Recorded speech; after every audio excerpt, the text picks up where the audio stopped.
بسم اللہ الرحمن الرحیم۔ آج میں آپ کے سامنے حضرت ایوب علیہ الصلوۃ والسلام کا ایک بہت ہی خوبصورت لیکن مختصر اور جامع قصہ بیان کروں گی، جس کی بدولت آپ لوگوں کو جو کوئی بھی بیماری ہے، سخت سے سخت بیماری، چاہے وہ فنگل انفیکشن کی بیماری ہو، چاہے وہ کسی بھی قسم کی تکلیف ہو یا پریشانی ہو یا کرائسس میں مبتلا ہو، یا اولاد کی وجہ سے پریشانی ہو، یا فیملی کی طرف سے کوئی پریشانی ہو، یا مال و دولت کی وجہ سے کوئی بھی پریشانی ہے اور کافی عرصہ گزر چکا ہے اسی کرائسس میں یا بیماری میں، تو اس واقعے کی وجہ سے آپ انشاءاللہ عز و جل ضرور صحت مند بھی ہو جاؤ گے اور آپ کے تمام تکلیف اور پریشانی دور ہو جائے گی، اگر آپ نے اس واقعے سے سبق حاصل کیا تو۔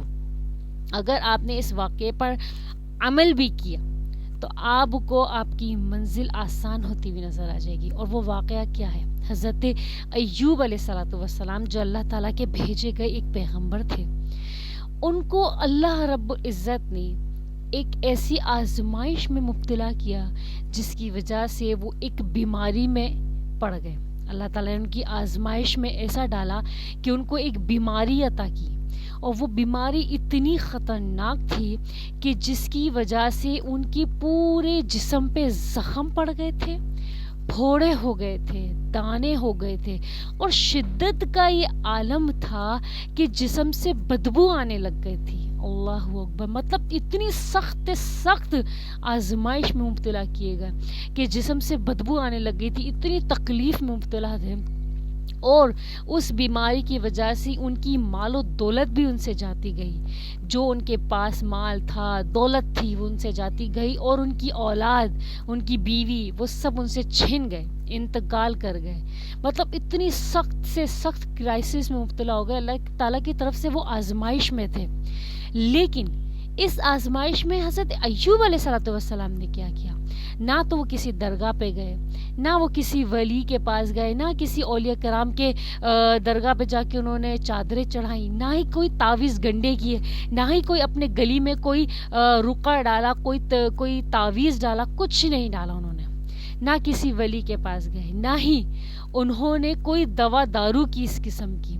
انہوں نے دو عمل کیے۔ پہلا عمل انہوں نے صبر کیا۔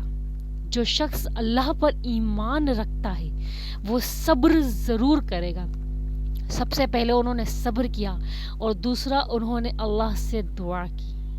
جب آپ اللہ سے دعا کرو گے تو خود بخود اسباب پیدا ہونے شروع ہو جائیں گے، آپ کی صحت یابی کے لیے بھی اور آپ کی کرائسس سے نکلنے کے لیے بھی۔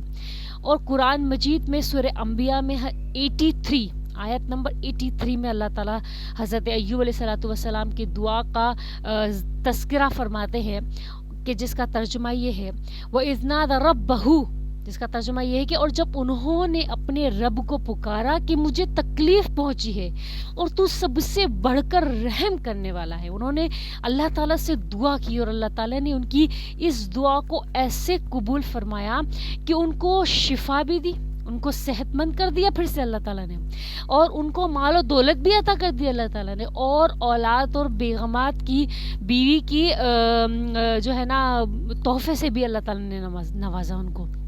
اللہ تعالیٰ نے صحت بھی عطا کی، اللہ تعالیٰ نے اولاد بھی عطا کی، بیوی بھی عطا کی، اور اللہ تعالیٰ نے ان کو مال و دولت سے بھی پھر سے نواز دیا۔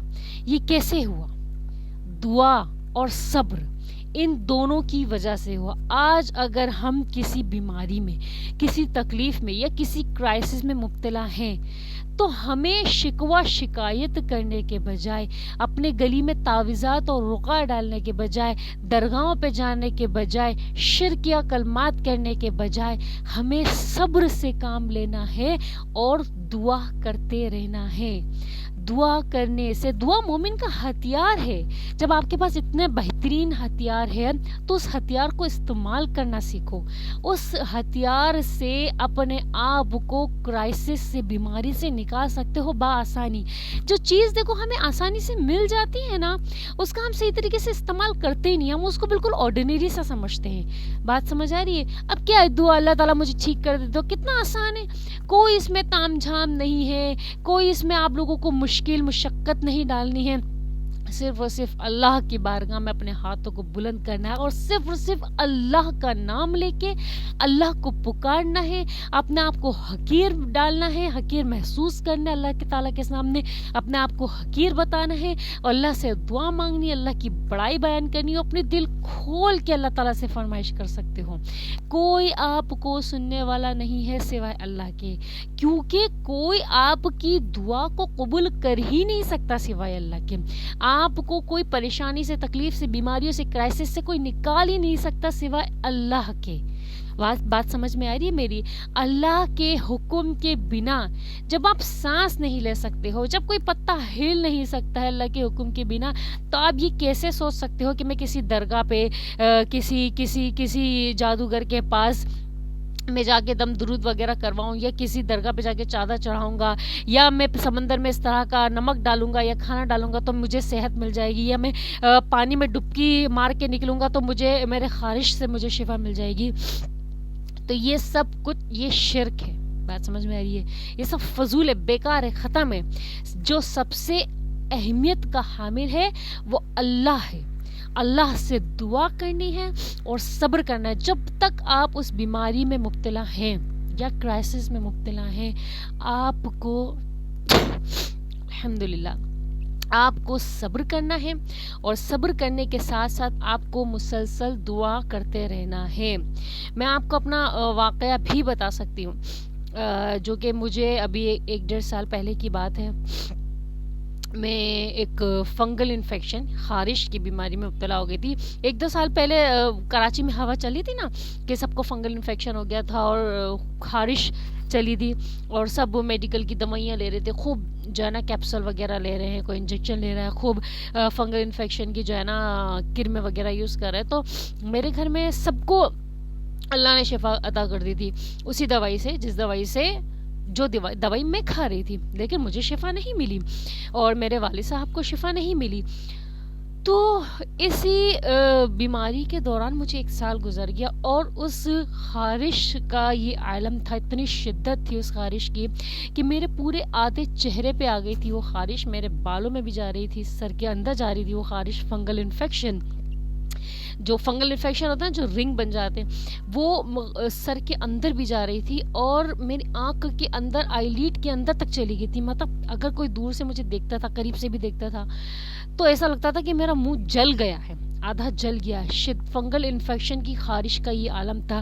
ہر قسم کا پرہیز، گوشت چھوڑ دیا، گوشت کے بنا نہیں رہ سکتی، لیکن پھر بھی میں نے گوشت چھوڑ دیا۔ لوگ گرم نہیں کھاؤ، میٹھا نہیں کھاؤ، کچھ بھی نہیں کھا۔ شادی میں اگر چائے روٹی بھی کھاتی تھی پھر بھی خارش بڑھتی تھی، ایک نیا رنگ بن جاتا تھا فنگل انفیکشن کا۔ تو ہر قسم کا میرے بھائی نے مجھے حکمت کا علاج کروایا اور یونانی دوائیوں کا علاج کروایا، ہر قسم کا، لیکن شفا نہیں ملی۔ نماز تو الحمدللہ پڑھتی تھی، اللہ سے دعا بھی کرتی تھی، لیکن پھر اللہ تعالیٰ نے مجھ پہ رحم کیا، اور اللہ تعالیٰ نے مجھے میرے دل و دماغ میں ڈالا کہ اب انجم سب چھوڑو۔ دوائیاں اٹھائی، میں نے پھینک دی، اور میں نے تہجد شروع کر دی۔ اب یقین جانے تہجد کو میں نے ایسی سختی سے پکڑ لیا کہ نہیں، کچھ بھی نہیں، اللہ تعالیٰ کے حکم کے بنا جب یہ خارش ختم ہو ہی نہیں سکتی تو میں کیوں دوائیوں کے پیچھے پڑی ہوئی ہوں؟ ہاں میں نمازیں پڑھتی تھی، ہاں میں دعائیں کرتی تھی، لیکن پھر بھی دعا قبول نہیں ہو رہی تھی، کیونکہ اللہ تعالیٰ کو منظور تھا کہ میں تہجد شروع کروں۔ اللہ تعالیٰ کو مجھے اور اپنے نزدیک کرنا تھا۔ دیکھو، مثبت سوچو، اچھا سوچو۔ پھر اس کے بعد میں نے تہجد شروع کری۔ یقین جانے آپ، شاید ہی 1 مہینہ گزرا ہوگا مجھے ریگولر تہجد پڑھتے ہوئے اور اللہ سے دعا کرتے ہوئے تہجد۔ پتہ نہیں کیا ایسا جادو ہوا، کیا اللہ تعالیٰ نے معجزہ کیا، وہ خارش، وہ فنگل انفیکشن صفائے ہستی سے میرے جسم سے، پورے جسم سے تو ختم ہوا، میرے پورے چہرے سے ختم ہو گیا، یہاں تک کہ ایک داغ بھی فنگل انفیکشن کا میرے اوپر نہیں رہا، صرف اور صرف تہجد کی برکات سے۔ اللہ تعالیٰ سے میں نے تہجد میں کیا کرتے ہیں ہم؟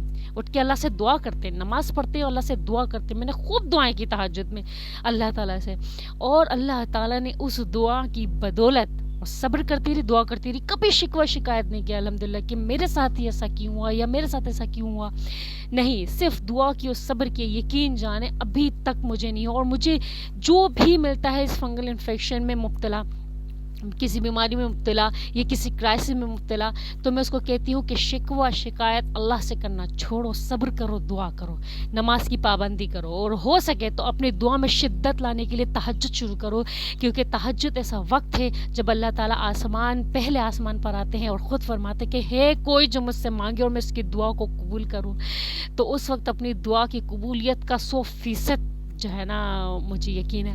تو اگر آپ میں سے کوئی بھی کسی بھی چیز میں مبتلا ہے تو تہجد شروع کرو اور دعائیں مانگنا شروع کر دو۔ یقین جانیں دعا ایسا کام کرتی ہے نا جو دنیا میں کوئی دوا کام نہیں کر سکتی۔ بات سمجھ آ گئی میری؟ امید کرتی ہوں آپ کو میری بات اچھے سے سمجھ میں آئی ہو۔ جزاکم اللہ خیرن، احسن الجزائے فی الدارین۔